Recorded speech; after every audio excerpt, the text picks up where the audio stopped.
Hello friend, आप सभी का स्वागत है आपके अपने YouTube channel GK genius IQ में। आज के सेशन में हम 20 मोस्ट वीवीआई क्वेश्चन करने वाले हैं जो कि आपके आगामी एग्जाम के लिए बहुत ही ज़रूरी है। और ये सारे के सारे क्वेश्चन सेलेक्टेड लिए गए हैं, प्रीवियस लिए गए हैं। तो ज़्यादा समय न लेते हुए आइए क्वेश्चन स्टार्ट करते हैं। और आज के सेशन का हमारा पहला क्वेश्चन है, विश्व में इंटरनेट उपभोक्ताओं की सर्वाधिक संख्या किस देश में है। बहुत ही वीवीआई क्वेश्चन है दोस्तों। और ये 4 ऑप्शन है आपके पास, सही आंसर और जल्दी से कमेंट सेक्शन में कमेंट कीजिए। और इस प्रश्न का बिल्कुल सही आंसर ऑप्शन बी चीन। आपको हमेशा याद रखना है कि विश्व में इंटरनेट उपभोक्ताओं की सर्वाधिक संख्या चीन देश में है। ठीक है दोस्तों। और आपको ये भी पता होना चाहिए कि चीन की राजधानी बेनजीनन है। ये भी आपको हमेशा याद रखना है कि चीन की राजधानी बेनजीनन है। ठीक है दोस्तों। और यह जनसंख्या की दृष्टि से विश्व का सबसे बड़ा देश है। यहाँ पे विश्व की सबसे ज़्यादा जनसंख्या है। ये भी आपको हमेशा याद रखना है। ठीक है दोस्तों। और यहाँ की राज्य भाषा मानक मंदारिन है। ये भी आपको हमेशा याद रखना है कि चीन की राज्य भाषा मानक मंदारिन है। ठीक है दोस्तों। नेक्स्ट क्वेश्चन कर लेते हैं, वर्ल्ड वाइड वेब के सृजन करने का श्रेय किसे है। बहुत ही वीवीआई क्वेश्चन है दोस्तों। और ये 4 ऑप्शन है आपके पास, सही आंसर और जल्दी से कमेंट सेक्शन में कमेंट कीजिए।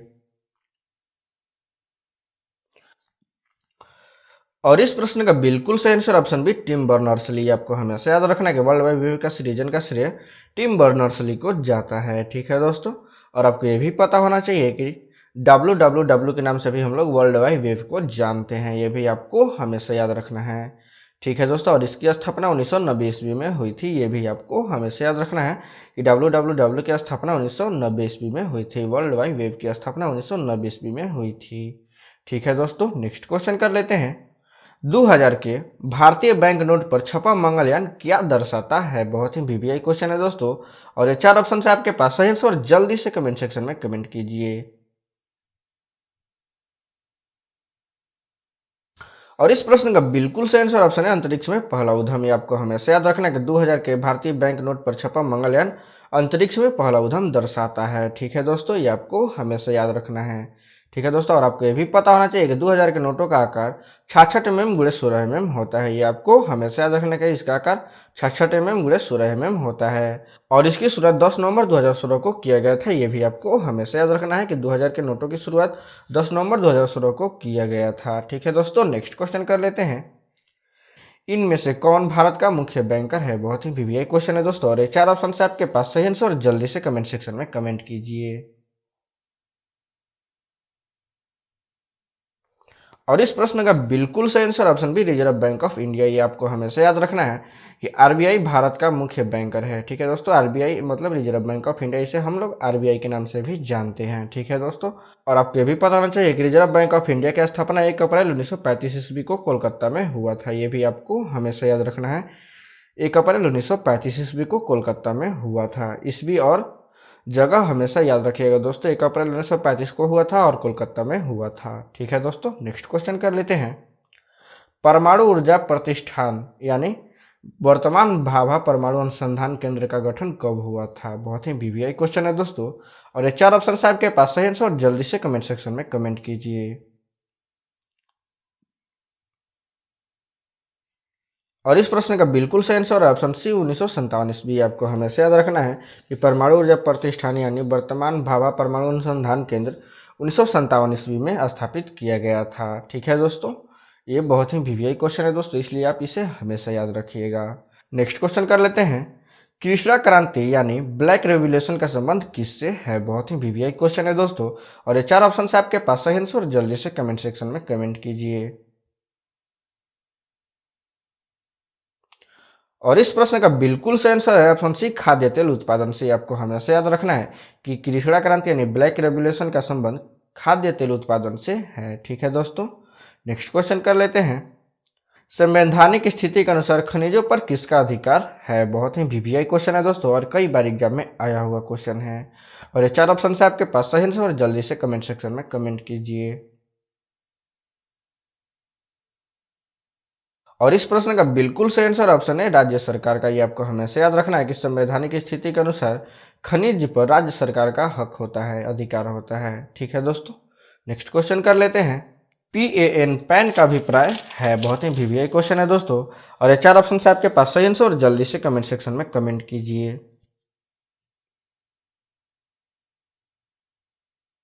और इस प्रश्न का बिल्कुल सही आंसर है option B, permanent account number. ये आपको हमेशा याद रखना है कि पेन का अभिप्राय परमानेंट अकाउंट नंबर होता है। ठीक है दोस्तों, ये आपको हमेशा याद रखना है। यदि आंसर बताने में आपको ज़्यादा टाइम लग रहा है तो आप वीडियो को पॉज कर लीजिएगा। ठीक है दोस्तों, नेक्स्ट क्वेश्चन कर लेते हैं। भारत में खाना पकाने के लिए विश्व की सबसे बड़ी सौर वाष्प प्रणाली कहाँ स्थापित की गई है? बहुत ही वीवीआई क्वेश्चन है दोस्तों, और ये 4 ऑप्शन है आपके पास। सही आंसर जल्दी से कमेंट सेक्शन में कमेंट कीजिए। और इस प्रश्न का बिल्कुल सही आंसर है ऑप्शन है माउंट आबू। ये आपको हमेशा याद रखना है कि भारत में खाना पकाने के लिए विश्व की सबसे बड़ी बड़ी सौर वाष्प प्रणाली माउंट आबू में स्थापित की गई है। ये आपको हमेशा याद रखना है। और आपको ये भी पता होना चाहिए कि माउंट आबू का प्राचीन नाम अरबदांचल था। ये भी आपको हमेशा याद रखना है। इसे का बताने का मुख्य कारण यही है कि ये कई बार एग्जाम में आता है। माउंट आबू का प्राचीन नाम क्या है, तो आपको बताना होता है अरबदांचल। ये आपको हमेशा याद रखना है। ठीक है दोस्तों, और आपको ये भी पता होना चाहिए कि माउंट आबू हिंदू और जैन धर्म के प्रमुख तीर्थक स्थल भी है। ये भी आपको हमेशा याद रखना कि माउंट आबू हिंदू और जैन धर्म का प्रमुख तीर्थक स्थल है। ठीक है दोस्तों, नेक्स्ट क्वेश्चन कर लेते हैं। कैगा परमाणु विद्युत संयंत्र कहाँ अवस्थित है? बहुत ही वीवीआई क्वेश्चन है दोस्तों, और कई बार एग्जाम में आया हुआ क्वेश्चन है। और ये 4 ऑप्शन है आपके पास। सही आंसर जल्दी से कमेंट सेक्शन में कमेंट कीजिए। और इस प्रश्न का बिल्कुल सही आंसर है ऑप्शन सी, गुजरात। ये आपको हमेशा याद रखना है कि कैगा परमाणु विद्युत संयंत्र गुजरात में अवस्थित है। ये आपको हमेशा याद रखना है। और आपको ये भी पता होना चाहिए कि इसका संचालन भारतीय नाभिकीय विद्युत निगम लिमिटेड द्वारा किया जाता है। ये आपको हमेशा याद रखना है कि इसका संचालन भारतीय नाभिकीय विद्युत निगम लिमिटेड द्वारा किया जाता है। ठीक है दोस्तों, और इसकी शुरुआत 16 नवंबर 2000 ईस्वी को हुआ था। ये भी आपको हमेशा याद रखना है। ठीक है दोस्तों, कैगा परमाणु विद्युत संयंत्र की शुरुआत 16 नवंबर 2000 ईस्वी को हुआ था। ये बहुत ही जरूरी बात है, ये आपको हमेशा याद रखना है। ठीक है दोस्तों, नेक्स्ट क्वेश्चन कर लेते हैं। निम्नलिखित में से समय का मात्रक क्या नहीं है? बहुत ही वीवीआई क्वेश्चन है दोस्तों, और ये 4 ऑप्शन है आपके पास। सही आंसर जल्दी से कमेंट सेक्शन में कमेंट कीजिए। और इस प्रश्न का बिल्कुल सही आंसर ऑप्शन सी, प्रकाश वर्ष। आपको हमेशा याद रखना है कि प्रकाश वर्ष समय का मात्रक नहीं है, यह दूरी का मात्रक है। प्रकाश वर्ष दूरी का मात्रक है, ये आपको हमेशा याद रखना है। ये कई बार एग्जाम में आता है, बहुत ही वीवीआई क्वेश्चन है। ठीक है दोस्तों, और ये जो दो दिख रहे हैं आधी वर्ष और चंद्रमा, ये दोनों समय का मात्रक है। ये भी आपको हमेशा याद रखना है, ये भी कई बार एग्जाम में आते हैं। ठीक है दोस्तों, और प्रकाश वर्ष का प्रयोग हम लोग ग्रहों के बीच की दूरी मापने में करते हैं। यह दूरी का मात्रक है। ठीक है दोस्तों, नेक्स्ट क्वेश्चन कर लेते हैं। पार्सेक इकाई है, बहुत ही वीवीआई क्वेश्चन है दोस्तों, और ये भी कई बार एग्जाम में आता है। ठीक है दोस्तों, और ये 4 ऑप्शन है आपके पास। सही आंसर और जल्दी से कमेंट सेक्शन में कमेंट कीजिए। और इस प्रश्न का बिल्कुल सही आंसर ऑप्शन है दूरी का। ये आपको हमेशा याद रखना है कि पार्सेक दूरी की इकाई है। ठीक है दोस्तों, ये आपको हमेशा याद रखना है। और आपको ये भी पता होना चाहिए कि यह खगोलीय इकाई है जो 30 ट्रिलियन किलोमीटर के लगभग होता है। ये भी आपको हमेशा याद रखना है, यह 30 ट्रिलियन किलोमीटर के लगभग होता है। ठीक है दोस्तों, पार्सेक की वास्तविक लंबाई 30.86 पीटामीटर होता है। ये आपको हमेशा याद रखना है कि 30.86 पीटामीटर पार्सेक की वास्तविक लंबाई होती है। ठीक है दोस्तों, नेक्स्ट क्वेश्चन कर लेते हैं। भारत में टीन का अग्रणी उत्पादक है, बहुत ही वीवीआई क्वेश्चन है दोस्तों, और ये 4 ऑप्शन है आपके पास। सही आंसर और जल्दी से कमेंट सेक्शन में कमेंट कीजिए। और इस प्रश्न का बिल्कुल सही आंसर ऑप्शन डी, छत्तीसगढ़। आपको हमेशा याद रखना है कि भारत में टीन का अग्रणी उत्पादक छत्तीसगढ़ है। ठीक है दोस्तों, और आपको यह भी पता होना चाहिए कि छत्तीसगढ़ भारत का एक राज्य है जिसका गठन 1 नवंबर 2000 ईस्वी को हुआ था। ये आपको हमेशा याद रखना है कि छत्तीसगढ़ का गठन 1 नवंबर 2000 ईस्वी को हुआ था। ठीक है दोस्तों, और यह भारत के 26वें राज्य है। ये भी आपको हमेशा याद रखना है। यह पहले मध्य प्रदेश के अंतर्गत आता था। ये आपको हमेशा याद रखना है, भारत का 26वां राज्य है और यह पहले मध्य प्रदेश के अंतर्गत आता था। ठीक है दोस्तों, नेक्स्ट क्वेश्चन करने से पहले आपसे एक रिक्वेस्ट है, यदि आप हमारे चैनल पे पहली बार आए हैं तो वीडियो को लाइक करें, शेयर करें और चैनल को सब्सक्राइब कर प्लीज हमें सपोर्ट करें। ठीक है दोस्तों, नेक्स्ट क्वेश्चन कर लेते हैं। विश्व में सर्वाधिक तेज गति से रेलगाड़ी चलने का श्रेय किस देश को प्राप्त है? बहुत ही वीवीआई क्वेश्चन है दोस्तों, और ये 4 ऑप्शन है आपके पास। सही आंसर जल्दी से कमेंट सेक्शन में कमेंट कीजिए।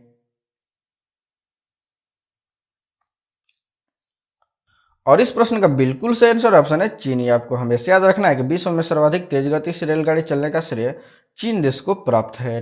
और आपको ये भी पता होना चाहिए कि चीन में चलने वाली इस ट्रेन का नाम शंघाई मैगलेव है। ये भी आपको हमेशा याद रखना है कि इस ट्रेन का नाम शंघाई मैगलेव है। ठीक है दोस्तों, और इस ट्रेन की अधिकतम रफ्तार 430 किलोमीटर पर घंटा है। ये भी आपको हमेशा याद रखना है कि 430 किलोमीटर पर घंटा के हिसाब से शंघाई मैगलेव चलती है। ठीक है दोस्तों, नेक्स्ट क्वेश्चन कर लेते हैं।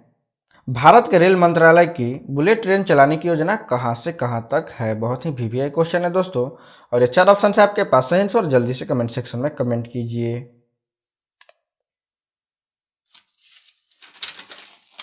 और इस प्रश्न का बिल्कुल सही आंसर ऑप्शन बी, मुंबई से हैदराबाद के बीच ही। आपको हमेशा याद रखना है कि भारत के रेल मंत्रालय की बुलेट ट्रेन चलाने की योजना मुंबई से हैदराबाद के बीच है। ठीक है दोस्तों, और आपको ये भी पता होना चाहिए कि बुलेट ट्रेन अभी चल नहीं रही है, इसे चलाने की योजना बनाई जा रही है और 2024 तक पूरा होने की संभावना है। ये आपको हमेशा याद रखना है।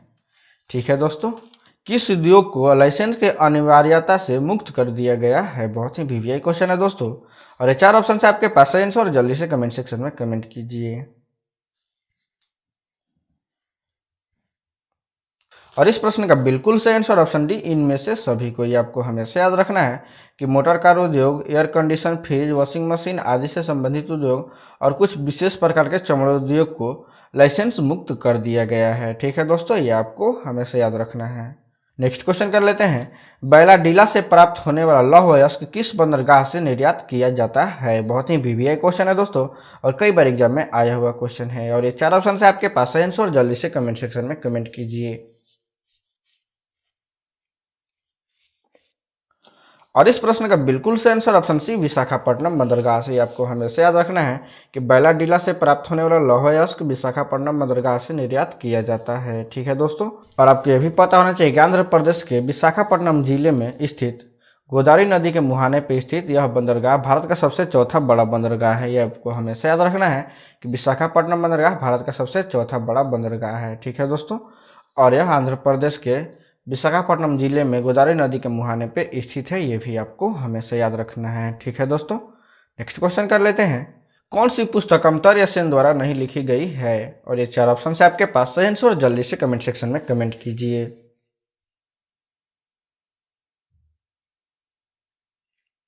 और इस प्रश्न का बिल्कुल सही answer option D, the drop marketing economics. ये आपको हमेशा याद रखना है कि अमर्त्य सेन द्वारा द ड्रॉप मार्केटिंग इकोनॉमिक्स नहीं लिखा गया। और ऑप्शन है elective choice and social welfare, be on economic in equality, और सी पॉवर्टी एंड फेमेंस। ये तीनों के तीनों बुक अमर्त्य सेन द्वारा लिखी गई है। ठीक है दोस्तों, और आपको ये भी पता होना चाहिए कि अमर्त्य सेन का जन्म 3 नवंबर 1933 ईस्वी को हुआ था। ये भी आपको हमेशा याद रखना है कि अमर्त्य सेन का जन्म 3 नवंबर 1933 ईस्वी को हुआ था। ठीक है दोस्तों, नेक्स्ट क्वेश्चन कर लेते हैं। वाणिज्य पत्रिका, वाणिज्य का प्रकाशन कहाँ से होता है? बहुत ही वीवीआई क्वेश्चन है दोस्तों, और ये 4 ऑप्शन है आपके पास, सही आंसर जल्दी से कमेंट सेक्शन में कमेंट कीजिए।